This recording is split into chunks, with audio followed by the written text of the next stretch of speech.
এখন আমি বানাবো সুশি পিঠা।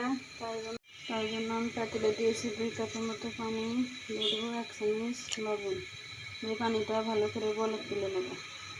পানিটা বলক এসে গেছে, আমি এর ভিতরে দিয়ে দেবো শুকনো হাতের তেলে গুঁড়ো দিয়ে শক্ত একটা ডো তৈরি করে নেব।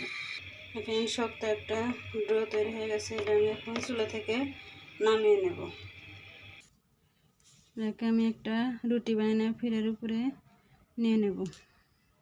ডোটাকে ভালো করে মথে নিয়েছি। এখান থেকে আমি ছোট করে লিচি কেটে আমি লম্বা আকারে বানিয়ে নেব, আর এটুকু আমি ঢেকে রেখে দিব।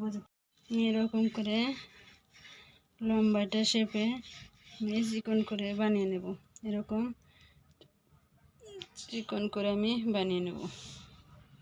এরকম লম্বা বানিয়ে নিয়েছি, এখান থেকে একটু করে নেব, আর এরকম করে শেপ দিয়ে আমি সবগুলো এরকম করে বানিয়ে নেব। এরকম করে আমি সবগুলো বানিয়ে নেব। এগুলো আমি এখন রান্না করব। সুশি পিঠাগুলো দেখেন কত সুন্দর হয়েছে, আপনারা হয়তো আরও সুন্দর করে বানাইতে পারবেন। আমার আমি দিয়েছি 1 লিটার দুধ। আমি আজকে গুড় দিয়ে রান্না করব, সেই জন্য নিয়েছি আমি আখের গুড় দিয়ে দেব। আপনারা চাইলে চিনি দিয়েও রান্না করতে পারেন। আমি আজকে গুড় দিয়ে রান্না করব, সেজন্য আমি দিয়ে দিলাম পরিমাণ মতো মিষ্টি। যে যেরকম মিষ্টি খেতে পছন্দ করেন সেরকম মিষ্টি দিয়ে দেবেন। দিয়ে দেবো কিছুটা গরম মশলা, 4টা লবঙ্গ, 5টা সাদা এলাচ, 2টো দারচিনি, আর স্বাদ মতো লবণ। আমি লবণ সুশি পিঠা বানানোর মতো দিয়েছি, সেজন্য আমি অল্প করে দিয়ে নিলাম। থাকলে আমি পরে দিয়ে নেব, দিয়ে ভালো করে বলক তুলে নেব। এখন দুধটা বলক এসে গেছে, আর একটু বলক ভালো করে জাল করলে আমি সুশি পিঠাগুলো দিয়ে দেবো।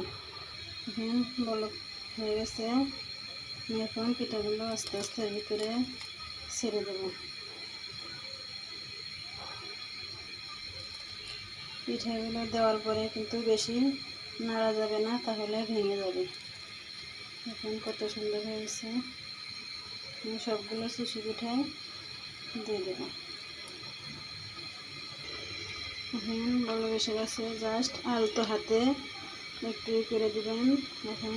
এখনও ভেঙে যায় নাই, সবগুলো আমানে আছে।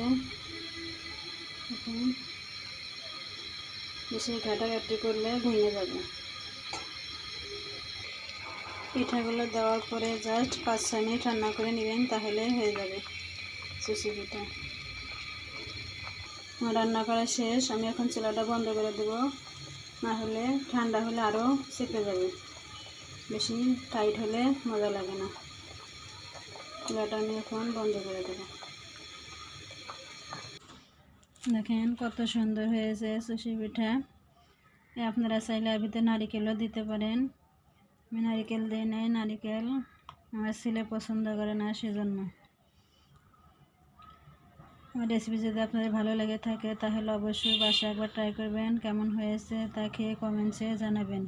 ফেসবুক থেকে দেখে থাকলে ফেসবুক পেজটা ফলো করবেন, আর ইউটিউব থেকে দেখে থাকলে ইউটিউব চ্যানেলটা সাবস্ক্রাইব করে পাশে থাকা বেল আইকনটি ক্লিক করে দিবেন। আল্লাহ হাফেজ।